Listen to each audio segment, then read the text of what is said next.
Welcome back. We begin with our top story. Tehran has dismissed any offer of negotiations with Washington while Iran is under U.S. sanctions. Iran's envoy to the United Nations said the U.S. offer of cooperation is not believable.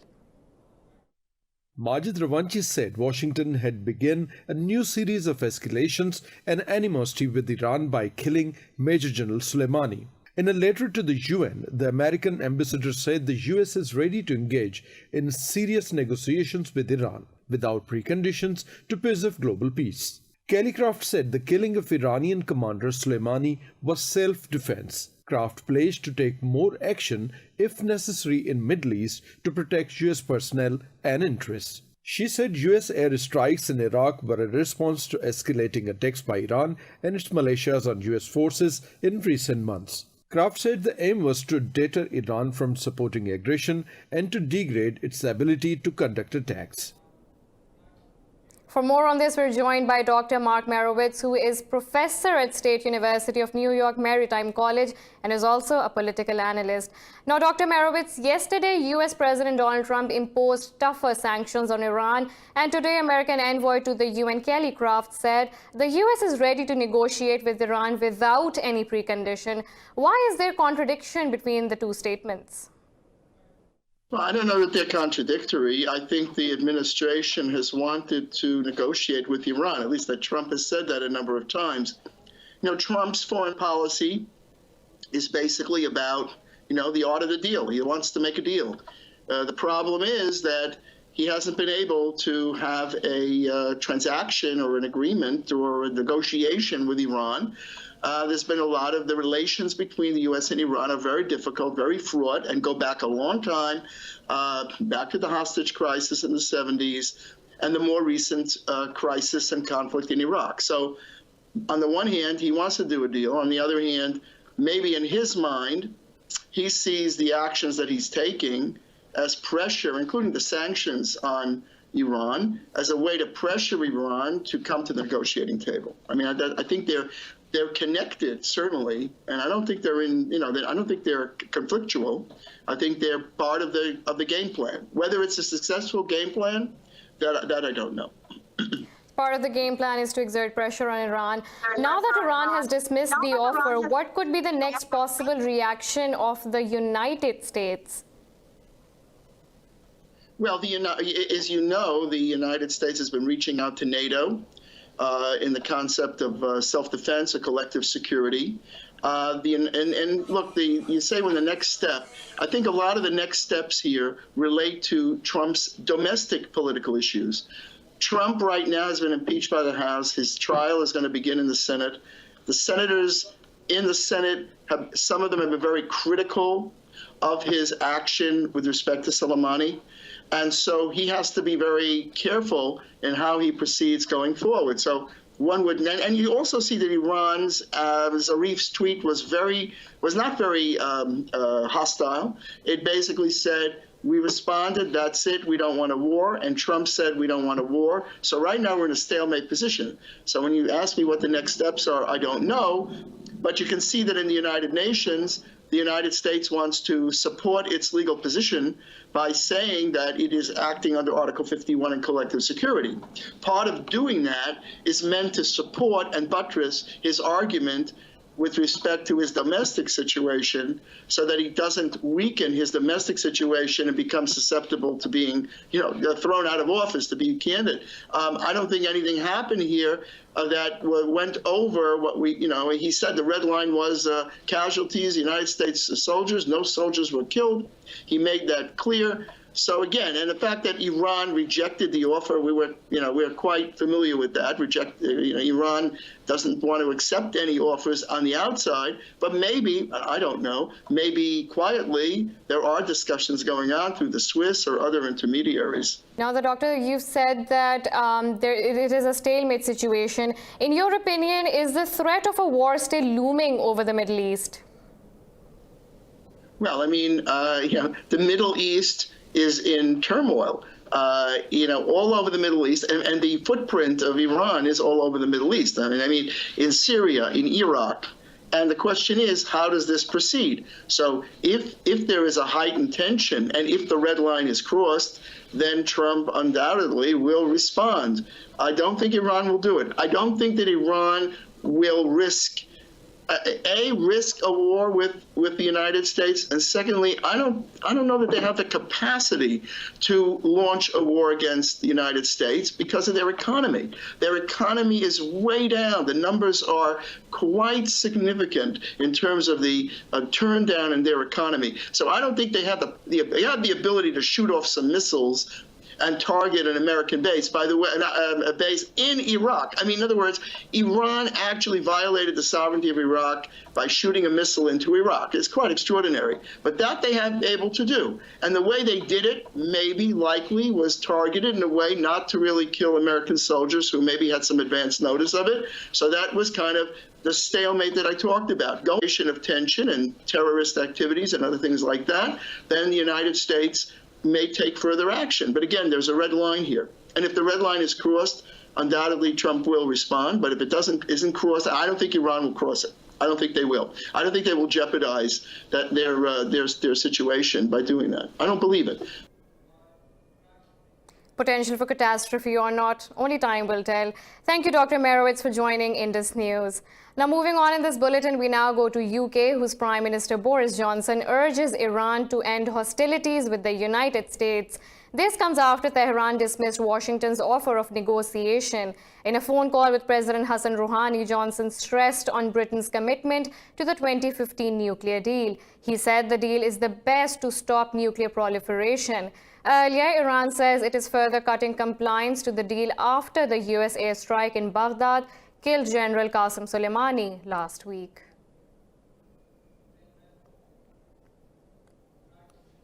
In the United States, politicians are divided over President Donald Trump's action in Iraq, which escalated tensions between Washington and Tehran. More about their reaction to the recent crisis in this report. The White House briefed Capitol Hill on the killing of Iranian Major General Qasem Soleimani, as Democrats were trying to rein in the president's ability to go to war. But Trump administration officials couldn't convince Democratic lawmakers and some Republicans as well. After the sessions, most Republicans praised President Trump's decisive action. I'll tell you this, I am convinced that had decisive action not been taken, we could very well be standing here today talking about the death of dozens, if not hundreds of Americans at the hands of Shia militias working as proxies for the Iranian regime. Democratic Senator Tim Kaine said the US strike did not meet the standard of an imminent threat. It is a far cry from meeting a standard of imminent threat. They had to leave pretty quickly, so about 10 of the attending senators, 10 to 15, got to ask questions, and many others did not get to ask questions, but at least based on the presentation that was made, it does not meet what I consider to be an imminent threat. While that's happening, Democrats in Congress have scheduled a vote this week on legislation to rein in the president's ability to wage war. More on this multidimensional regional crisis. Prime Minister Imran Khan says Pakistan will never get involved in other countries' wars again. He was referring to the recent spike in tensions between Iran and the United States. Speaking at Islamabad, Khan said Pakistan will become a country that will serve as an example for other Muslim countries around the world and lead them. He added that Pakistan will do its best to reduce tensions between Iran and Saudi Arabia. Meanwhile, Pakistan's Foreign Minister Shah Mahmood Qureshi telephoned his Russian counterpart Sergei Lavrov to discuss regional situation. Earlier, Qureshi said Khan will visit Malaysia in February.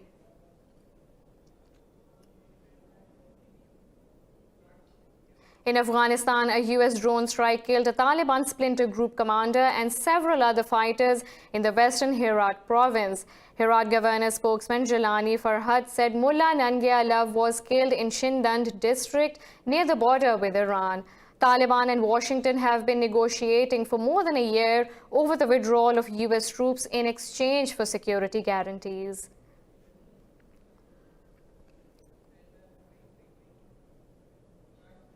We have a lot more coming up right after this short break, so stay tuned.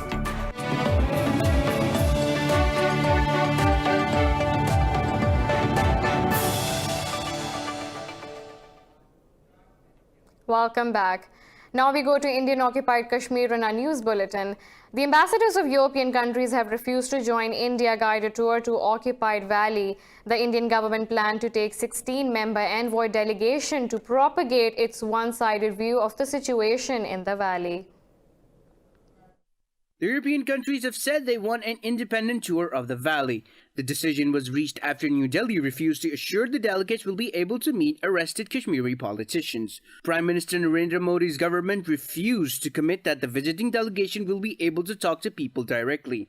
In October last year, India conducted a similar stint, taking far-right EU parliamentarians on a private tour. The effort backfired badly as the European Union said it has no link with the visit and MEPs went to India in a personal capacity. The valley is reeling under Indian curfew and communications blackout for the past 158 days. In New Delhi, police baton shot students who were protesting against the BJP workers' attack on the Jawaharlal National University last week. Police launched the crackdown when the protesters tried to march towards the presidency. Protesters say the motive of the attack was to divert attention from the ongoing protests against the Citizenship Act. They blame Home Minister Amit Shah for the violence and call for his resignation. They say police brutally can't stop their peaceful protest. At least 25 people have been killed and hundreds arrested since protests against the law erupted in December last year.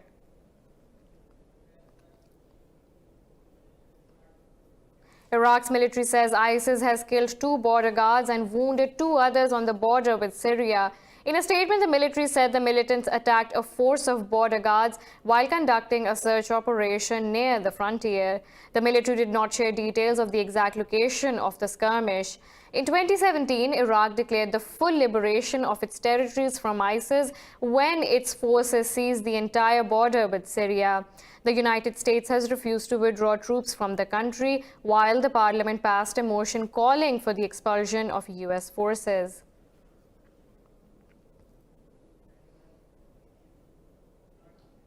Now we move on to Syria, where 4 Turkish soldiers have been killed in a car bomb attack during an operation in northeast of the country. In a statement, the Defense Ministry said the attack occurred during a roadside security check in the region east of the Euphrates River. Turkey launched Operation Peace Spring with allied Syrian rebels in the area in October. It targeted Kurdish militias, which Ankara holds responsible for spreading terrorism in northern Syria. France, Egypt, Greece and Cyprus have stressed their opposition to Turkey's decision to send troops to Libya. The 4 countries' foreign ministers met in Cairo and criticized the military deal between Ankara and Tripoli's UN-recognized government. The agreement between Ankara and Tripoli has given Turkey rights over a vast area of the eastern Mediterranean. Egypt and the European powers declared the agreements null and void. French Foreign Minister Jean-Yves Le Drian said only a political solution can end the Libyan crisis. C'est qu'il n'y aura pas de solution militaire à cette crise. There will be no military solution to this crisis. No one should think about that. The solution can only be political. My second belief is that there will be no solution to this crisis unless international law is respected and UN resolutions are strictly adhered to. Et si les résolutions des Nations Unies ne sont pas respectées, 20 people, including 18 UN peacekeepers, have been wounded in a rocket attack on a military base in northern Mali. A UN spokesman says 6 peacekeepers are in critical condition after the assault in the rebel-controlled region of Kidal. Mali has been struggling to contain an insurgency that has claimed thousands of lives since it erupted in the north in 2012. Some 4,500 French troops are deployed in the Sahel region, while the UN has a 13,000-strong peacekeeping force in Mali. In France, workers continue to protest against the government's pension reforms as the country's longest transport strike entered their 36th day. Employees are demanding the government to take back the pension plan that asks them to retire later or face reduced payouts. By morning rush hour, there were more than 124 miles of traffic jams in Paris. Train services across the country were severely hit, and there were warnings of potential delays and disruption to flights. More than a third of teachers stopped work across the country, and dozens of schools closed in the capital. On Tuesday, the government and the unions resumed negotiations but failed to end the deadlock.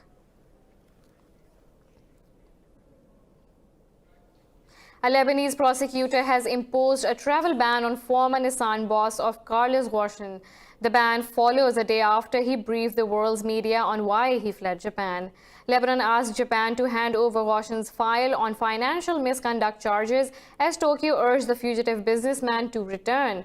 Ghosn fled Japan as he was awaiting trial on the charges of under-reporting earnings, breach of trust, and embezzlement of company funds. The former Nissan boss has denied the charges.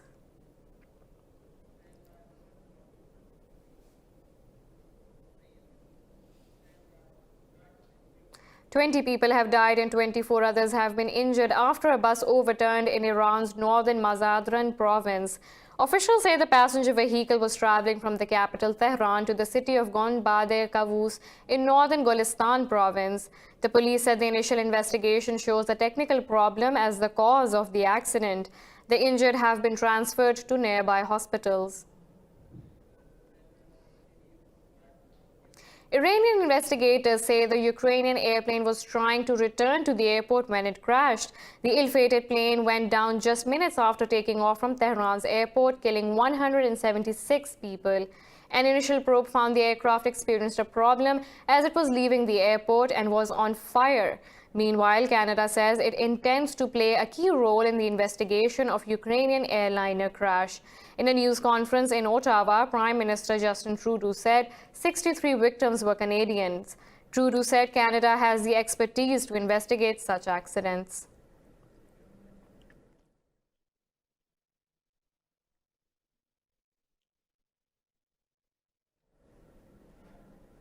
In Australia, authorities have issued fresh warnings and evacuation notices across the heavily populated southeastern region. They predict hot weather from today, which can fan raging bushfires, threatening several towns and communities. A disaster notice in Victoria State was extended by 2 days, and people in danger zones told to leave. New South Wales State has committed an additional $1 billion Australian dollars for rebuilding.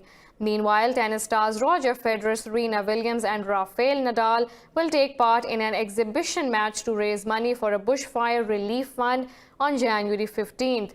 26 people have died and thousands displaced as monster fires scorched over 10 million hectares of land. In Australia, as thoughts of the bushfire crisis hang in the air, hundreds of Elvis Presley fans have begun their annual pilgrimage to the Elvis Festival.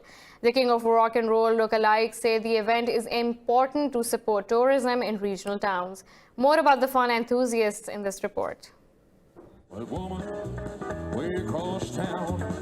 Revelers in their diamante-encrusted jumpsuits and colored wigs rocked and rolled to some of the King's greatest hits at Sydney's Central Railway Terminal before catching the Elvis Express to the rural town of Parkes. The world is crazy at the moment, so people who are depressed and all need something to lift themselves up. So festivals like this takes you to a different world. You leave all your troubles behind and just enjoy yourself. While the town hasn't been directly affected by the bushfires, many have cancelled their trips, but some think differently. The Elvis Festival normally contributes $14–15 million to the park's economy every year, and it's so vital in a year like this that continues to happen. The Elvis Express had to adjust its route to avoid fire-damaged tracks in the Blue Mountains region.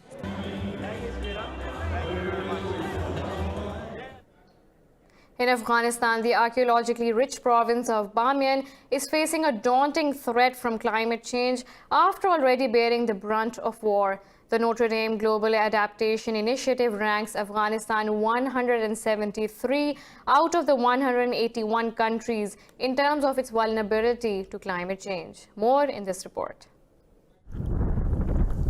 Nestled in the heart of the Hindu Kush Mountains, the war-torn Bamiyan Valley still contains picturesque temples, monasteries, and Buddhist paintings. But frequent dry spells, followed by heavy rain and larger spring snowmelts, have put historic architecture at risk of destruction. It's not how it was in its former state. There's a lot of snow and a huge number of visitors coming. If they work on it, it will be gradually destroyed by rain, snow, and earthquakes. In a 2016 UN report, Afghan officials warned the structures could collapse because of severe conditions from climate change. Archaeologists say the erosion is increasing. Some believe the real danger to sites comes from human influence. As you can see, the city is in a state of disrepair and collapse, and that has been increasing day by day. The reason is that there are a huge number of visitors, and also most people are not familiar with the culture of how to behave with historical sites.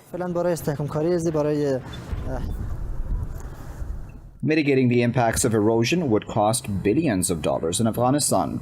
It is a task the country in its current condition would be hard-pressed to take on.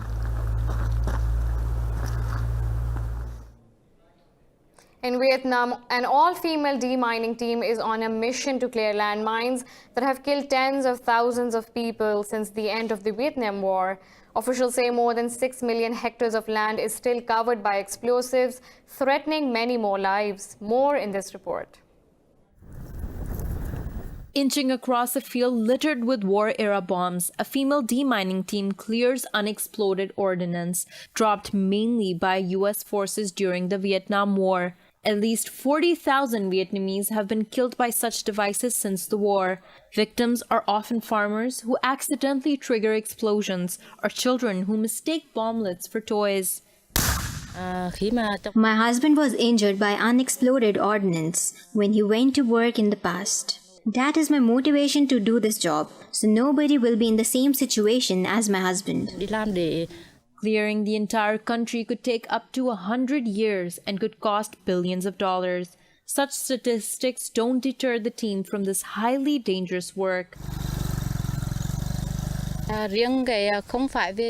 This is not about money. Our job is to make a better place and ensure a safer land for the people without any accidents from the bombs. So we see our job as very meaningful. Once the land is cleared, residents want to return it to agricultural use.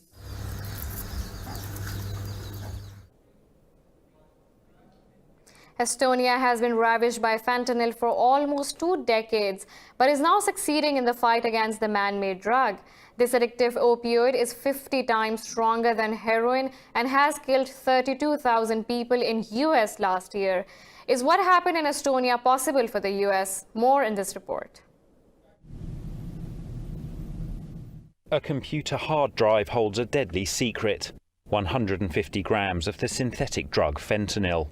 At 50 times stronger than heroin, just a few grains can trigger an overdose, meaning each of these ready-to-sell wraps holds enough fentanyl to kill. These drugs were seized by police in Estonia, which for almost 2 decades has led the EU in fentanyl deaths per capita.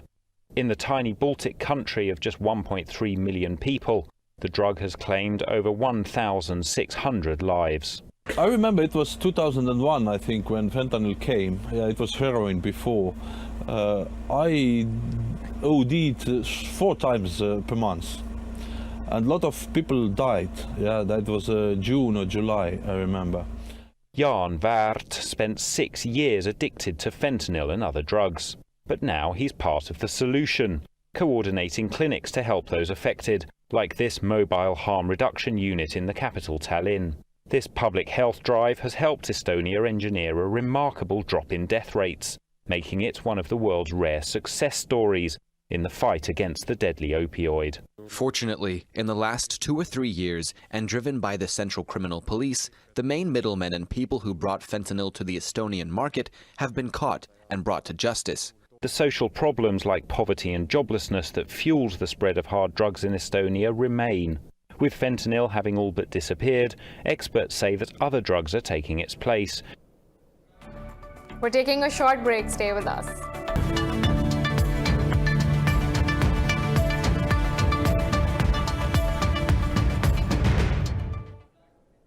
China has formally announced it will sign a Phase 1 trade deal with the US on January 15th in Washington.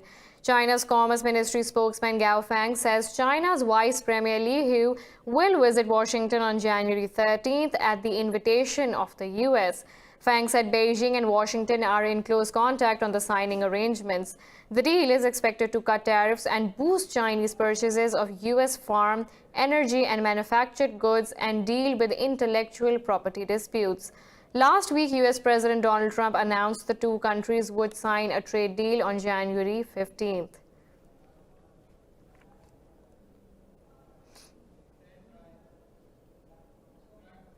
The World Bank has forecast a slight strengthening of global economic growth from 2.4% to 2.5% this year.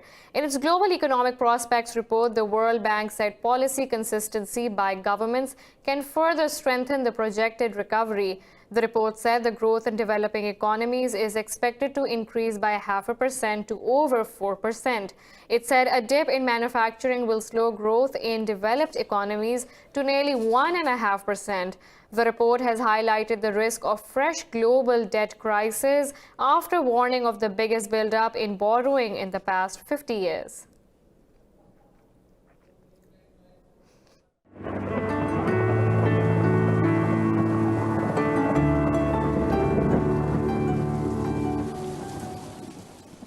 Now let's look at the weather from around the globe.